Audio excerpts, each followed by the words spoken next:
नमस्कार दोस्तों, कैसे हैं आप सभी लोग। उम्मीद है सभी स्वस्थ होंगे।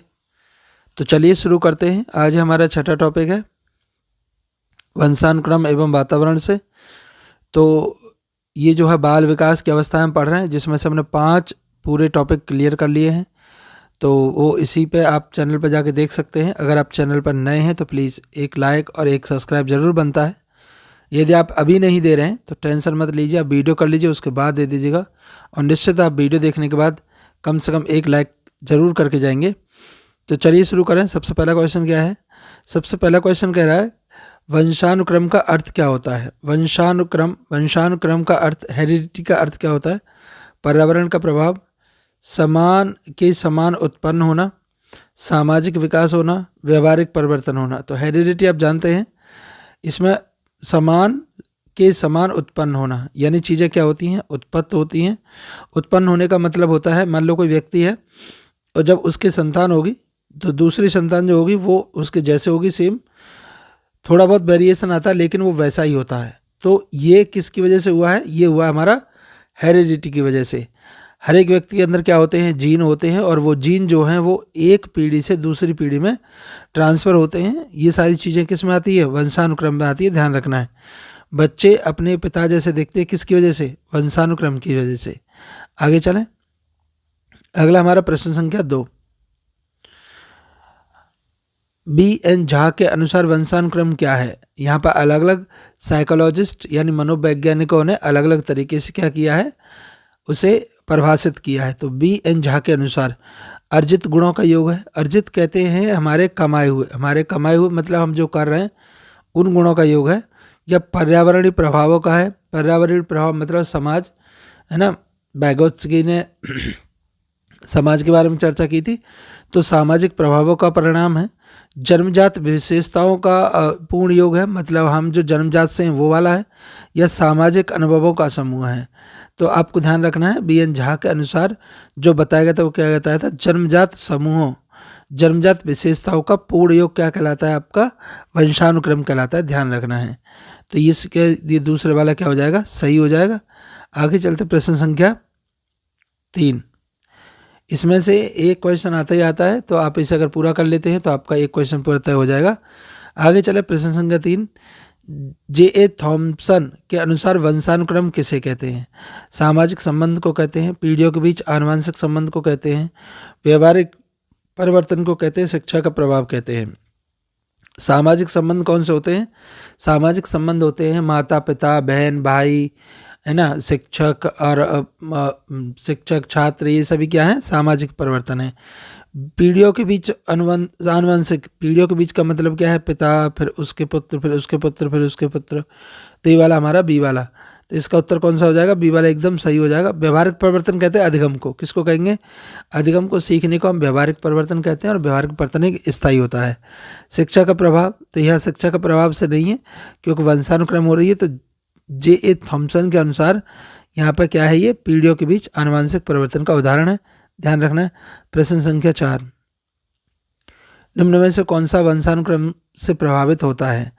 तो भाषा ज्ञान प्रभावित होगा। भाषा ज्ञान मतलब बोलने से होता है, लिखने से होता है, ये सभी भाषा ज्ञान होते हैं। नैतिक शिक्षा, अब मूल्यों का विकास होगा, आंखों का रंग होगा, या सामाजिक व्यवहार परिवर्तित होगा। तो आपको ध्यान रखना, वंशानुक्रम में देखो, भाषा ज्ञान हम अर्जित करते हैं। क्या करते हैं? अर्जित करते हैं। अर्जित का मतलब होता है खुद से सीखना, है ना। ऐसे ही हम नैतिक ज्ञान भी क्या करते हैं? अर्जित करते हैं। एक बच्चे को अगर नैतिक ज्ञान नहीं सिखाया जाएगा तो उसके अंदर नैतिक ज्ञान नहीं होगा। सामाजिक व्यवहार भी क्या किया जाता है? अर्जित किया जाता है। लेकिन आंखों का रंग आप अर्जित नहीं कर सकते, इसे कमा नहीं सकते हैं, ये आपका जन्मजात होता है। इसीलिए इसके चौथे का सी वाला उत्तर एकदम सही हो जाएगा। प्रश्न संख्या चले 5। वंशानुक्रम का मुख्य आधार क्या होता है? हार्मोन होते हैं, जीन होते हैं, परिवार होते हैं, विद्यालय होते हैं।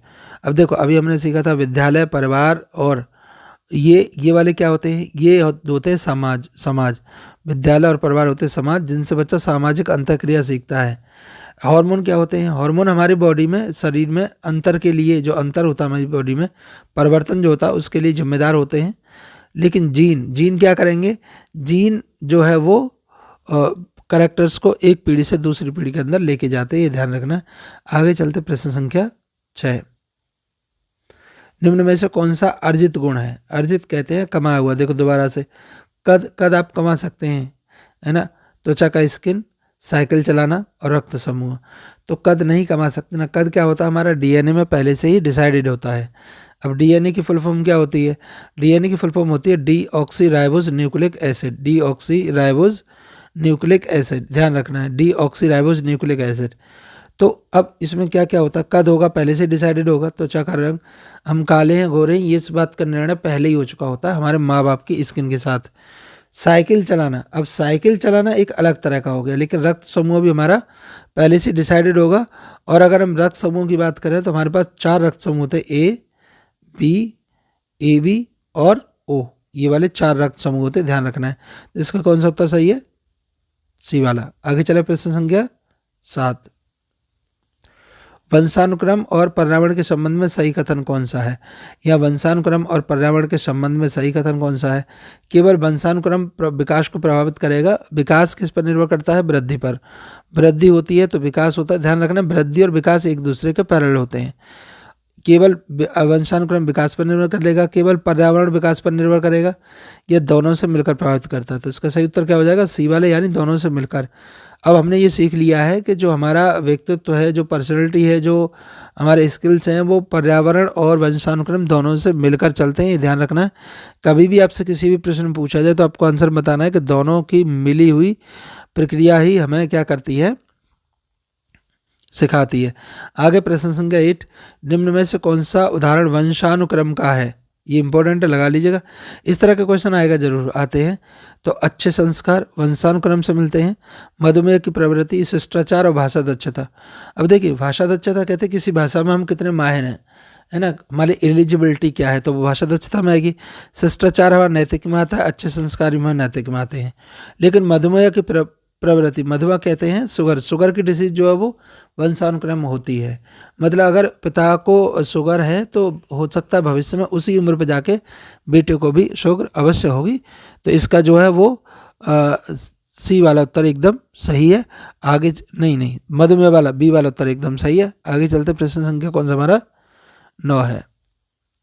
चलिए, वंशानुक्रम शब्द का मुख्यतः संबंध किससे, मुख्य किससे है? सामाजिक संरचना से, जैविक संरचना से, आर्थिक स्थिति से, सांस्कृतिक स्थिति से। सांस्कृतिक कहते हैं हमारे रीति रिवाज, किसको कहेंगे? रीति रिवाज को कहेंगे, ध्यान रखना है। रीति रिवाज को सांस्कृतिक बोला जाता है।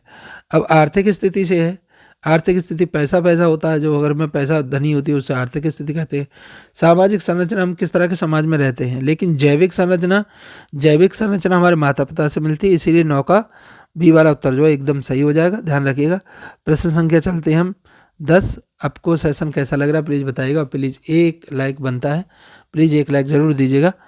निम्न में से कौन सा कथन गलत है? वंशानुक्रम जन्मजात होता है, तो वंशानुक्रम जन्मजात होता है। अर्जित गुण वंशानुक्रम से मिलते हैं। जीन वंशानुक्रम की इकाई है और पीढ़ियों में गुणों का स्थानांतरण होता है। देखो, पीढ़ियों में गुणों का स्थानांतरण होता है, ये सही है। मतलब किसी पिता की जो चेहरे की और बनावट जो शक्ल होती है वो सही है कि वो अगली पीढ़ी में जाएगा ही जाएगा, ठीक है जी। जीन वंशानुक्रम की इकाई है। मैंने बताया था आपको, जो करेक्टर होते हैं वो कौन लेके जाता है? जीन लेके जाता है, ध्यान रखना है। अगला है अर्जित गुण वंशानुक्रम मिलते हैं, ये गलत है। जो हम सीखते हैं वो अगली पीढ़ी में नहीं जाता है, ये ध्यान रखना है। लेकिन एक साइंटिस्ट ने प्रयोग किया था इस पर जिसमें ऐसा हुआ था, लेकिन वो पूर्ण रूप से नहीं हुआ था, इसीलिए अर्जित गुण कभी वंशानुक्रम में नहीं जाते हैं, है ना। चलिए आगे, प्रश्न संख्या हमारे पास कौन सा है? 11। H.A. पीटरसन के अनुसार वंशानुक्रम क्या है? H.A. पीटरसन, सामाजिक प्रभाव है, पूर्वजों से प्राप्त गुण है, अर्जित व्यवहार है, पर्यावरणीय है। देखिए, सामाजिक प्रभाव मैंने बताया था आपको, सामाजिक अंतःक्रिया से होता है। पूर्वजों से प्राप्त गुण का मतलब है जो हमारे पुराने पूर्वज हैं उनसे जो प्राप्त गुण होगा उसे कहेंगे पूर्वज। जैसे हमारी हाइट, वेट, ये सारी चीज़ें किसमें आती हैं? पूर्वज से। अर्जित व्यवहार जो हमने सीखा है वो वाला, या फिर पर्यावरण की वजह से जो हमारे अंदर परिवर्तन हुए हैं। तो इसका सही उत्तर कौन सा हो जाएगा? इसका सही उत्तर होगा आपका पूर्वजों से प्राप्त गुण। ध्यान रखना, पीटरसन पूर्वज, ऐसे करके ध्यान रखिएगा, 1 नंबर में पूछा जाएगा। आगे चलते प्रश्न संख्या 12। जेम्स ड्राइवर के अनुसार वंशानुक्रम क्या है? जेम्स ड्राइवर, किसका नाम आया? जेम्स ड्राइवर के अनुसार तो समाज संबंध है, माता पिता में संतान के शारीरिक गुणों का संचरण है, अर्जित गुणों का योग है, शिक्षा का प्रभाव। मैंने अभी आपको बताया था शिक्षा का प्रभाव तो एक सामाजिक प्रक्रिया है जिसमें बच्चा समाज में सीखता है, और अर्जित हमारा खुद का सीखा हुआ होता है। सामाजिक संबंध मैंने आपको बताया जो रिश्ते होते हैं हमारे, लेकिन माता पिता से संतानों को शारीरिक मानसिक गुणों का जो संचरण होता है किसके द्वारा, डीएनए के द्वारा। मैंने अभी आपको बताया डीएनए की फुल फॉर्म क्या है, तो आप कमेंट सेक्शन में लिखिएगा। तो 12 का हमारा बी वाला उत्तर एकदम सही हो जाएगा। आगे चलते प्रश्न संख्या 13। क्या कह रहा है ये, निषेचन के बाद बनने वाली कोशिकाओं को क्या कहते हैं? निषेचन कहते हैं फर्टिलाइजेशन, है ना। तो जब फर्टिलाइजेशन होता है तो फर्टिलाइजेशन किसका होता है? फर्टिलाइजेशन होता है मेल और फीमेल का, मेल प्लस फीमेल का। मेल प्लस फीमेल का फर्टिलाइजेशन होगा। और फर्टिलाइजेशन के बाद क्या बनेगा? जीन बनेगा, या गुणसूत्र, या युग्मज, या गैमीट। तो ध्यान रखना है गैमीट ये पहले होते हैं। मान लो स्पर्म और ओवम को क्या कहेंगे? गैमीट कहेंगे। ध्यान रखना है स्पर्म और ओवम को क्या कहते हैं? गैमीट कहते हैं। और जब स्पर्म ओवम आपस में मिल जाते हैं तो क्या बनता है? जायगोट बनता है। ध्यान रखना है। तो इसका सही उत्तर कौन सा हो जाएगा? जायगोट। हमेशा ध्यान रखना है निषेचन के बाद सेल से क्या बनता है? जायगोट बनता है। सही उत्तर हो जाएगा। प्रश्न संख्या अगला क्या है हमारा, मानव के गुणों की कुल संख्या कितनी होती है? मानव किस गुणसूत्रों की कुल संख्या कितनी होती है?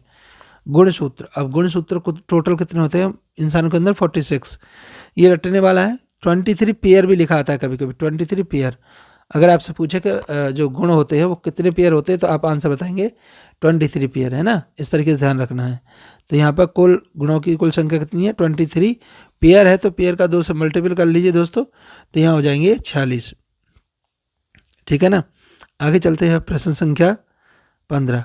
गैमीट कोशिकाएं क्या है? अब देखो मैंने बताया ना गैमीट 2 तरीके होते हैं। एक तो स्पर्म होगा जो मेल में होता है, और ओवम होता है फीमेल में। और स्पर्म और ओवम के फ्यूजन से क्या बनता है? जायगोट बनता है। अभी हमने सीखा था। दूसरी बात यह है कि वो ये कह रहा है कि सामान्य सी कोशिकाएं, प्रजनन कोशिकाएं, तंत्र कोशिकाएं, रक्त कोशिकाएं। तो इसका मैं आपको समझाऊं। देखिए सामान्य कोशिकाओं का मतलब होता है जिनसे हमारा शरीर बना होता है, जो हमें बाहर से भी दिखाई देती है। लेकिन प्रजनन कोशिकाएं कौन सी होती है? जो रिप्रोडक्शन करती हैं। रिप्रोडक्शन का मतलब जो बेबी प्रोड्यूस करेंगी। तो ये वाला उत्तर हमारा एकदम सही हो जाएगा। बाकी तंत्र कोशिका कहती है हमारे में बॉडी में वो एक अंग से दूसरे अंग में मैसेज ट्रांसफर करती है। एसएमएस ट्रांसफर का काम किसका है? मतलब ब्रेन तक मैसेज ले जाने का काम जो है वो तंत्र कोशिकाओं का है। और रक्त सेल क्या करती है? ऑक्सीजन को लेके जाती है सेल तक। तो इस तरीके से हमारा उत्तर सही हो जाएगा। प्रश्न संख्या है हमारे पास 16। जीन पाए जाते हैं। जीन कहाँ पाए जाएंगे? साइटोप्लाज्म के अंदर। मैं बताऊं साइटोप्लाज्म क्या है? सेल के अंदर जो फ्लूइड भरा होता है उसको साइटोप्लाज्म कहते हैं। किसी भी सेल के अंदर 3 चीज़ें इंपॉर्टेंट होती हैं। एक तो सेल मेम्ब्रेन, इसको हम सेल मेम्ब्रेन कहेंगे, और इसके अंदर होती है न्यूक्लियस, और न्यूक्लियस के अंदर और यहाँ भरा होता है साइटोप्लाज्म। ये 3 मेन होते हैं किसी भी सेल के अंदर, है ना। तो ध्यान रखना है साइटोप्लाज्म में पाए जाएंगे, रक्त में पाए जाएंगे, ब्लड के अंदर गुणसूत्रों में पाए जाते हैं, या हार्मोन में पाए जाते हैं। सही उत्तर क्या हो जाएगा इसका? गुणसूत्र। गुणसूत्र टोटल कितने थे? अभी हमने पढ़े थे 46, है ना। 46 यानी 23 पेयर। निम्न में से कौन सा कथन सही है? अर्जित गुण वंशानुक्रम होते हैं, है ना। ये गलत है। अर्जित गुण वंशानुक्रम नहीं होते। वंशानुक्रम केवल जन्म से पहले प्रभाव डालता है। वंशानुक्रम जीवन प्रभाव डालता है, या पर्यावरण का कोई प्रभाव नहीं होता। तो ये भी गलत है। पर्यावरण का प्रभाव नहीं होता, पर्यावरण का प्रभाव होता है, ये ध्यान रखना है। लेकिन वंशानुक्रम वो जो है वो जन्म से पहले प्रभाव डालता है, ये कथन यहाँ गलत है। क्योंकि वंशानुक्रम पूरे जीवन हमारे ऊपर प्रभाव डालेगा। हमें जिस तरह के गुण माँ बाप से प्राप्त हुए हैं उसका असर हमारी जिंदगी पर रहेगा। तो ये ध्यान रखना है। आगे चलें प्रश्न संख्या 18। शुक्राणु और डिंब के मिलन की प्रक्रिया क्या कहलाती है? यहाँ पर शुक्राणु है आपके स्पर्म, और डिंब है ओवम। अभी मैंने बताया था जब स्पर्म प्लस ओवम मिल जाते हैं तो क्या बनता है? जायगोट बनता है। अब जायगोट बनने की प्रक्रिया क्या कहलाती है? क्या पूछ रहा है ये? प्रक्रिया क्या कहलाती है? तो प्रक्रिया क्या कहेंगे? आनुवंशिकी कहेंगे? नहीं, आनुवंशिकी वो विषय होता है जिसमें हम पढ़ते हैं। निषेचन कहलाएगा। क्या कहलाएगा? निषेचन कहलाएगा। उत्पत्ति कहते हैं उत्पन्न होना, और संवर्धन कहते हैं किसी को कल्चर करना। कल्चर कहते हैं आर्टिफिशियली पैदा करने को संवर्धन कहते हैं। ध्यान रखना है। प्रश्न संख्या 19। वंशानुक्रम की इकाई क्या है? अब वंशानुक्रम क्या है? वंशानुक्रम वो करैक्टर हैं जो पीढ़ी दर पीढ़ी आगे जा रहे हैं। तो उनमें से इकाई क्या है? कोशिका है, जीन है, हार्मोन है, या ऊतक है? इनकी इकाई क्या है? तो आपको ये बताना है कि इसकी जो इकाई है वो क्या है? जीन है। यानी वंशानुक्रम किसकी वजह से चलता है? जीन की वजह से चलता है। आगे प्रश्न संख्या कौन सा हमारा? 20। निम्न में से कौन सा वंशानुगत गुण नहीं है? लेखन का कौशल, त्वचा का रंग, शिष्टाचार, भाषा ज्ञान। आप बताइए, आप बता सकते हैं इसमें कौन सा है, कौन सा वंशानुकृत गुण है? तो त्वचा का रंग जो है वो वंशानुगत है, बाकी भाषा कौशल, शिष्टाचार, भाषा ज्ञान ये बच्चा समाज में रहकर सीखता है, ये ध्यान रखिएगा, ठीक है ना। आगे चलते हैं, प्रश्न संख्या हमारे पास कौन सा है? 21। बस पढ़ते पढ़ते आप कम से कम 1 लाइक तो कर सकते हैं वीडियो को। एक छोटा सा मोटिवेशन की जरूरत है, minimum 1 like. Like begets like का संबंध क्या है?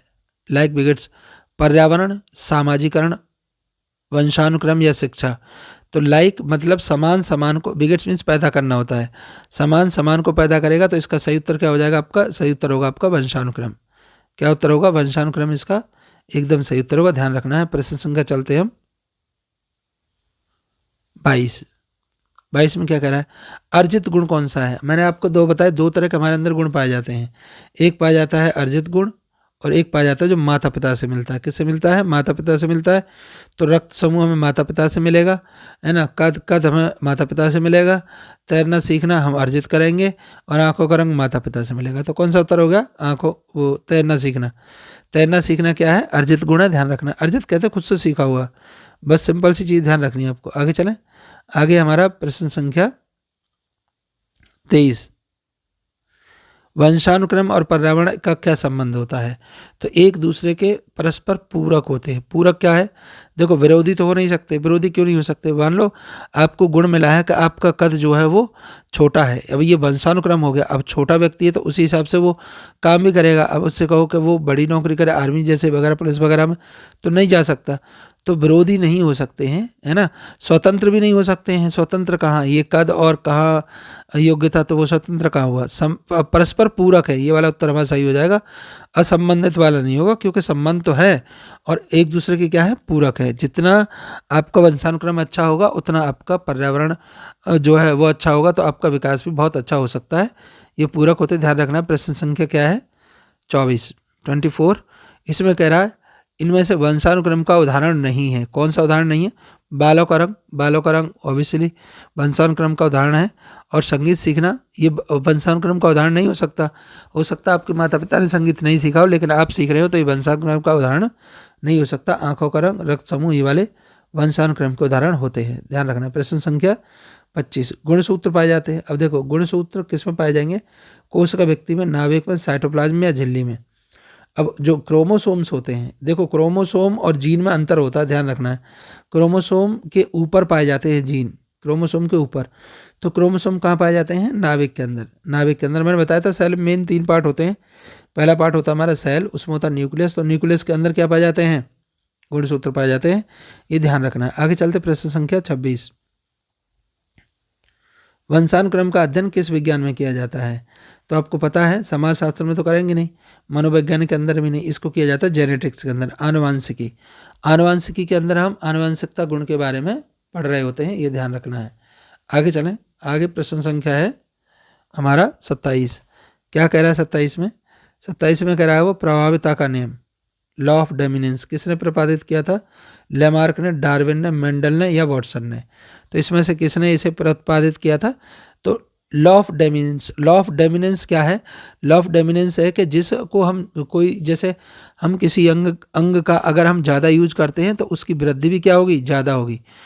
अंग का ज़्यादा यूज होगा तो वृद्धि भी क्या होगी? ज़्यादा होगी। यही नियम किसने दिया था? ये नियम दिया था हमारा मेंडल ने। मेंडल ने किया था लॉ ऑफ डोमिनेंस, है ना। जो गुण होते हैं वो हमारे अंदर क्या होते हैं? प्रभावी होते हैं, ये ध्यान रखना है, लॉ ऑफ डोमिनेंस। आगे चले, प्रश्न संख्या हमारे पास 28। प्रायवता की F1 पीढ़ी में कौन सा गुण प्रकट होता है? सुप्त गुण, अर्जित गुण, प्रमुख गुण और दोनों गुण। अब देखो, सुप्त लॉ ऑफ डोमिनेंस जो है किसने दिया था? मेंडल ने दिया था। अभी हमने समझाया आपको, इसमें 2 तरह के गुण होते हैं। एक होता है सुप्त गुण। सुप्त गुण होता है जो सोता रहता है, जो दिखाई नहीं देगा। और अर्जित गुण, अर्जित जो कमाया हुआ है। और दूसरा डोमिनेंट। डोमिनेंट हम उसे कहते हैं जो दिखाई देता है। अब आपको मैं सिंपल भाषा में समझाऊं तो ऐसे समझा सकता हूँ। देखो, जैसे यहाँ पे फादर हैं और कौन है? मदर हैं। अब मदर की जो आई है वो ब्लू है ना। और फादर की आई कैसी है? फादर की आई मान लो तुम ब्लू, ब्राउन मान लो। चलो, दोनों की आई में अलग अलग है, ब्राउन और ब्लू। जब इन दोनों का फ्यूजन होगा, मेल और फीमेल का फ्यूजन होगा, तो बच्चा बना। अब बच्चे की आई ब्लू है, मान लो आँख कैसी है? ब्लू है। तो ये फादर वाला करेक्टर जो ब्राउन वाला था वो कहाँ गया, है ना, वो तो दिख नहीं रहा, है ना, हो सकता है वो छुप गया हो। तो जो छुपे हुए करेक्टर होते हैं वो सुप्त में आते हैं, ध्यान रखना। और जो ब्लू कलर दिखाई दे रहा माँ का, वो कहलाएगा आपका डोमिनेंट। कौन सा कहलाएगा? डोमिनेंट कहलाएगा। तो ध्यान रखना है कि F1 पीढ़ी में आपको कौन से गुण प्रकट होंगे? डोमिनेंट गुण प्रकट होते हैं, ये ध्यान रखना है। तो ये वाला इसका सी वाला हो जाएगा 28 का। आगे चले, प्रश्न संख्या हमारे पास कौन सा? 29।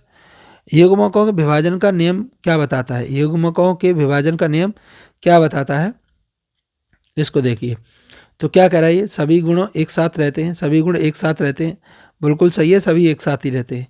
युग्म बनते समय गुण अलग हो जाते हैं, युग्मक बनते समय गुण अलग हो जाएंगे। तो ये बताता है कि जब युग्म बनेंगे तो गुण क्या हो जाएंगे? अलग हो जाएंगे। मान लो ये वाला हमारा पिता से मिला था, ये वाला माता से मिला था।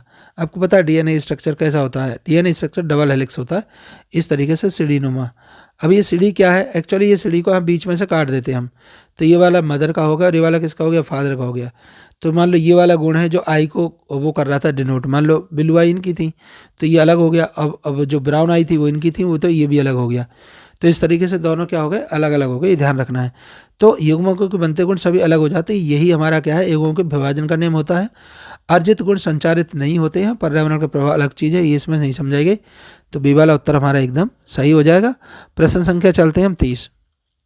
स्वतंत्र अपव्यूहन का नियम किससे संबंधित है? स्वतंत्र अपव्यूहन कहते हैं ट्रांसफर होना। तो मैंने आपको बताया था कि जीन जो होते हैं उनका करेक्टर क्या होता है? नेशनल ट्रांसफर होते हैं, one generation to another generation. तो उसे क्या कह रहे हैं हम? स्वतंत्र अपव्यूहन का नियम कह रहे हैं। तो एक ही गुण है या एक से अधिक गुणों का स्वतंत्र संयोजन है, पर्यावरण है या अर्जित है। तो इसका कौन सा उत्तर सही होगा? बी वाला उत्तर सही होगा। दो से अधिक गुणों का स्वतंत्र संयोजन। स्वतंत्र संयोजन मतलब टूटना।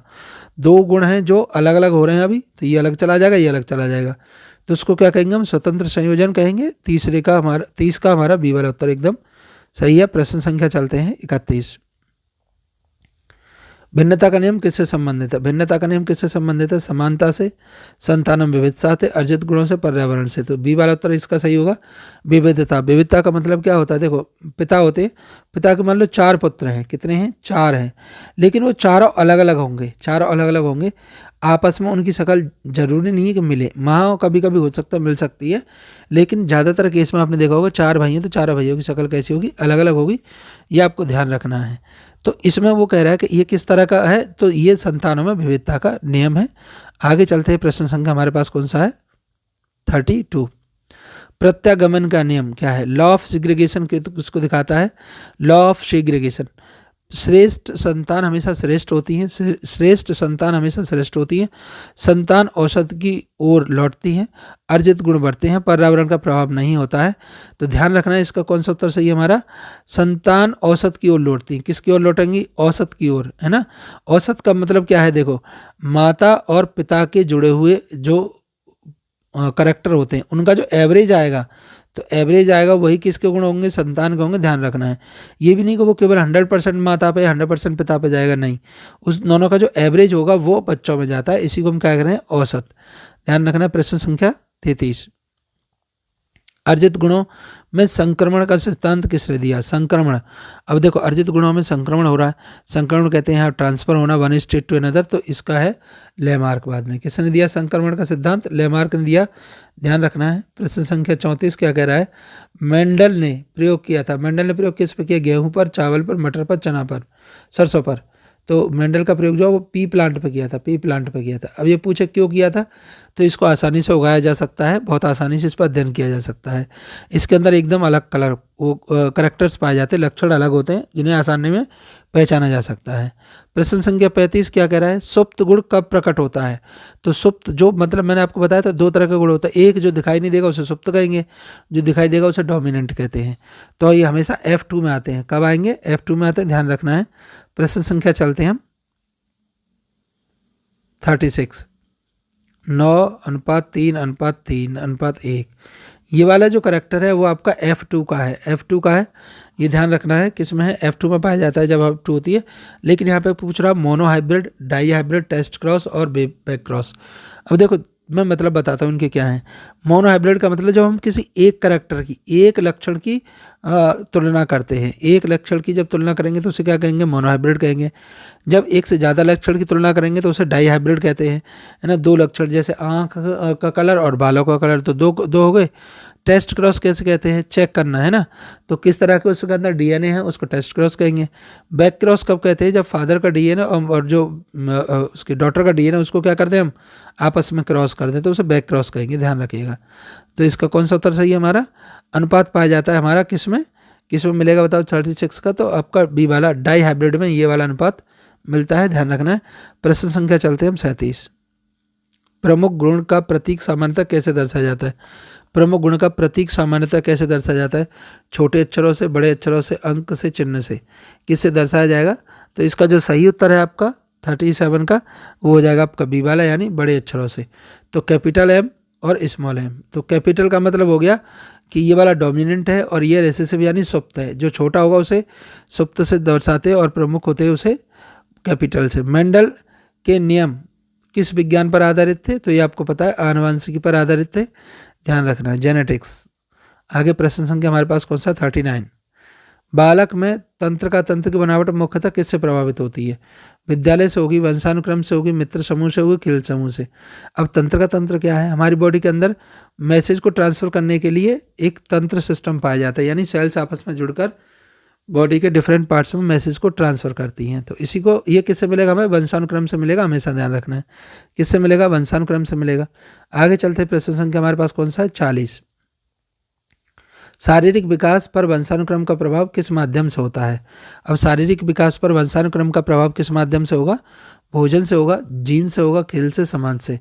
तो जीन से। जीन कहाँ पाए जाते हैं, क्रोमोसोम के ऊपर, और क्रोमोसोम कहाँ पाया जाता है, न्यूक्लियस के अंदर, ये ध्यान रखना है। प्रश्न संख्या है हमारा 41 यानी 41। अंतःस्रावी एंडोक्राइन ग्लैंड्स किस विकास को प्रभावित करती हैं, तो सामाजिक, शारीरिक, भाषाई एवं सांस्कृतिक। सामाजिक हमारे समाज से मिलता है, भाषाई हम भाषा समाज से सीखते हैं, और सांस्कृतिक हमारा कल्चर होता है, लेकिन शारीरिक जो है वो कौन करेगा, एंडोक्राइन ग्लैंड्स करेंगे, ध्यान रखना है, ठीक है ना। प्रश्न संख्या 42। मानसिक विकास का आधार क्या माना गया है, हमारा जो मानसिक विकास है उसका आधार क्या है, पर्यावरण होता है, वंशानुक्रम होता है, खेल होता है, या विद्यालय होता है। अब देखिए यहाँ पे किसकी बात हो रही है, मानसिक विकास की बात हो रही है। तो मानसिक विकास जो होगा वो किस पर डिपेंड करेगा, आपका वंशानुक्रम पर डिपेंड करेगा, इसका आधार होता है। आगे चलते हैं, संवेगात्मक विकास किससे प्रभावित होता है। संवेग जानते हो, संवेग कहते हैं इमोशंस को, इमोशंस जैसे रोना, धोना, खुश होना, नाचना, गाना, सैड होकर बैठ जाना, दुखी होना, ये सब संवेग में आते हैं। तो ये केवल परिवार से होते हैं, समाज से होते हैं। वंशानुक्रम एवं मस्तिष्क की बनावट, ये वाला उत्तर इसका सही है। तो ये भी हमारे किस पर डिपेंड करेंगे, वंशानुक्रम एवं मस्तिष्क की बनावट, के हम अपने संयोग पर किस तरीके से क्या कर सकते हैं, नियंत्रण कर सकते हैं। आपने देखा होगा कुछ व्यक्ति बहुत आसानी से चीज़ों को मान लेते हैं, लेकिन कुछ बहुत नहीं मानते हैं, तो उनका जो संवेगात्मक जो विकास है वो बहुत अच्छा हुआ है, जिससे उन्हें अपने संवेगों पर क्या है, नियंत्रण है। अगला क्या है, सामाजिक विकास की भूमिका प्रमुख होती है वंशानुक्रम में, समूह में रहने की प्रवृत्ति, भोजन या जलवायु। देखो भोजन और जलवायु जो है वो पर्यावरण से जुड़े हुए हैं, किससे जुड़े हुए हैं, पर्यावरण से जुड़े हुए हैं, है ना। तो और ये वाला जो है वो हमारा वंशानुक्रम से है। समूह में रहने की प्रवृत्ति सामाजिक विकास से होगी, जैसे समाज में सभी लोग झुंड में रहते हैं तो हमें भी समूह में रहने की आदत हो जाती है। स्वभाव का नियम मुख्यतः किससे प्रभावित होता है, स्वभाव कैसा है आपका, ये मौसम बताएगा, वंशानुक्रम, मित्र या खेल। तो इसमें वंशानुक्रम सही उत्तर होगा कि आपका स्वभाव क्या है। बच्चे का स्वभाव जो होती है, मूल प्रवृत्तियाँ होती हैं वो जन्म से होती हैं, ध्यान रखना है। कितनी मूल प्रवृत्तियाँ होती हैं, 14।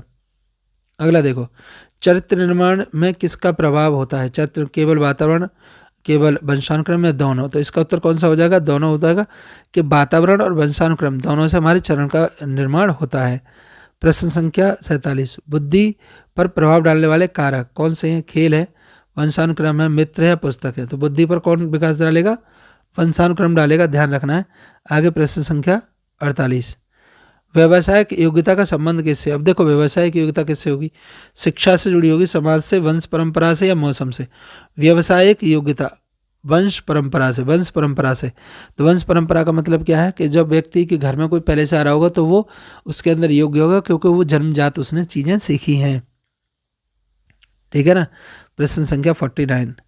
पर्यावरण से क्या तात्पर्य है? केवल प्राकृतिक वस्तु हैं, सामाजिक तत्व, वे सभी शक्तियाँ जो विकास को प्रभावित करती हैं पर्यावरण कहलाती हैं, ध्यान रखना है।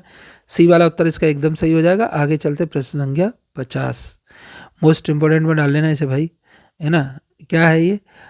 टी.डी. इलियट के अनुसार वातावरण क्या है? टी.डी. इलियट के अनुसार वातावरण क्या है? तो ये आपको ध्यान रखना है। इसका उत्तर कौन सा हो जाएगा हमारा? इसका उत्तर होगा हमारा उत्तेजनाओं का प्रभाव का क्षेत्र। उत्तेजनाओं का प्रभाव का क्षेत्र किसके द्वारा है?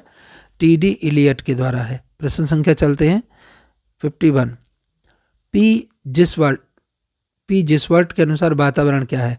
अब पी जिसवर्ट के अनुसार वातावरण क्या है? केवल प्रकृति है, चारों ओर की सभी वस्तु है, विद्यालय या मित्र है। तो पी जिसवर्ट के अनुसार जो हमारे चारों ओर की जो वस्तु होती है वो सब किस में आती हैं? वातावरण में आती हैं। ध्यान रखना है, किस में आएंगी? वातावरण में आएंगी।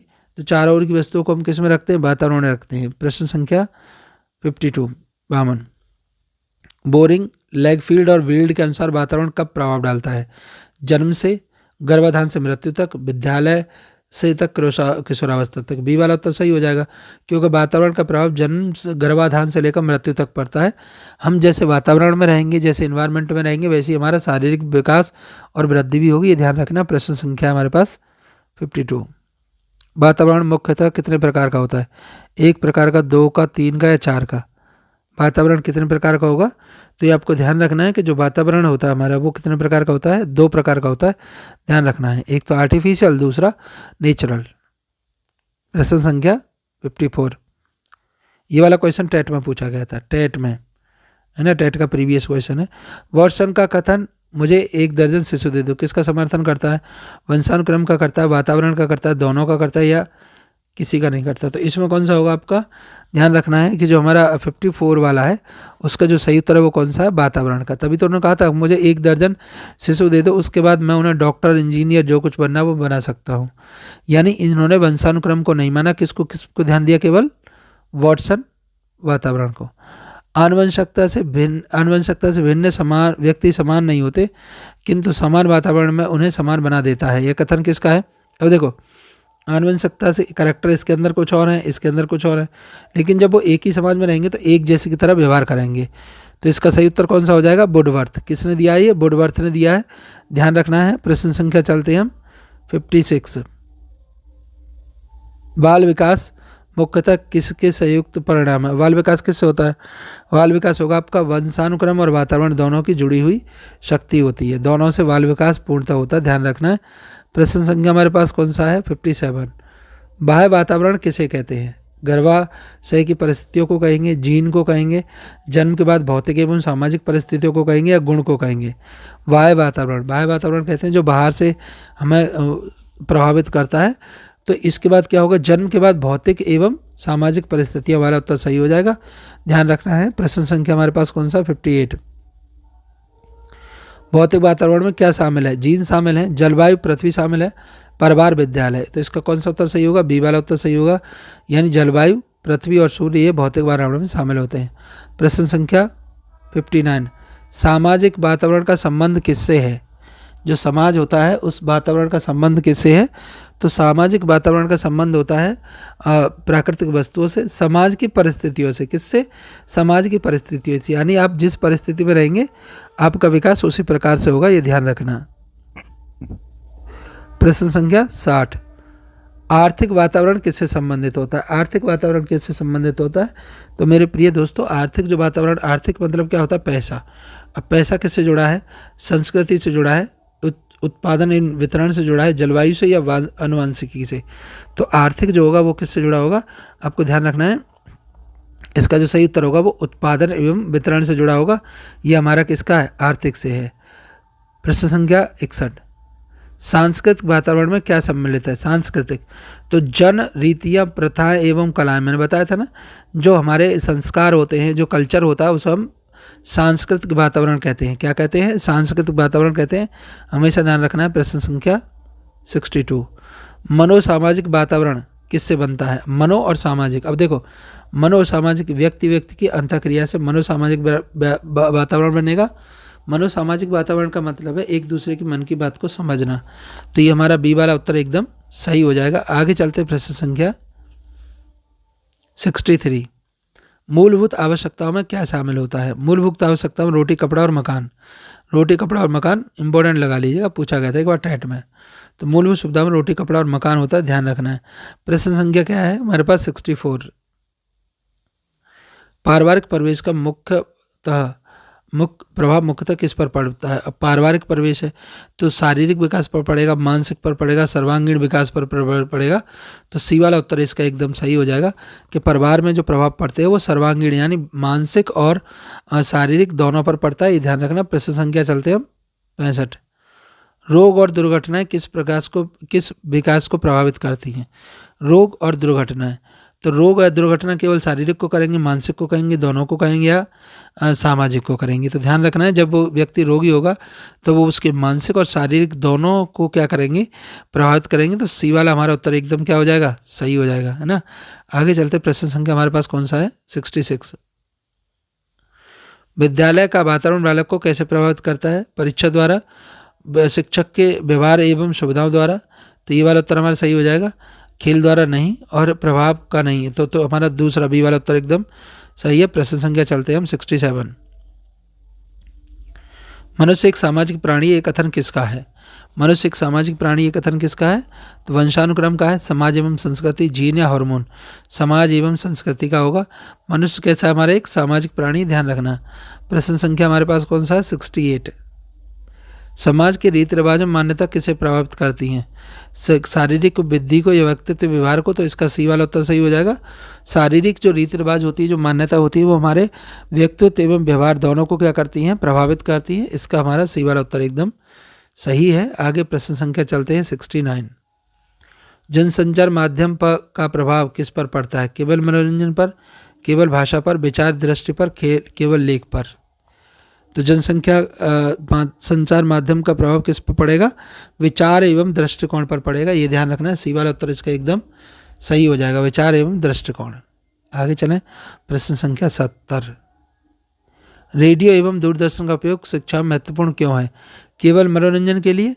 शिक्षण को रोचक बनाता है। किस लिए? शिक्षण को क्या बनाएगा? रोचक बनाएगा। इसीलिए हमें रेडियो या दूरदर्शन से भी सीखना चाहिए। आजकल रेडियो की जगह यूट्यूब ने ले ली है ना। आगे चले, प्रश्न संख्या 71। आर्थिक स्थिति का प्रभाव किस पर पड़ता है? आर्थिक स्थिति का प्रभाव, अब देखो पैसा रुपया नहीं है तो उससे किस पर प्रभाव पड़ेगा? भोजन और शिक्षा पर पड़ेगा, केवल खेल पर पड़ेगा, केवल संस्कृति पर पड़ेगा, केवल मौसम पर पड़ेगा? तो आर्थिक जो प्रभाव पड़ेगा वो किस पर पड़ेगा? भोजन और शिक्षा पर पड़ेगा, ये ध्यान रखना है। खाने पीने पर पड़ेगा, उस बाकियों पर नहीं पड़ेगा। प्रश्न संख्या चलते हम 72।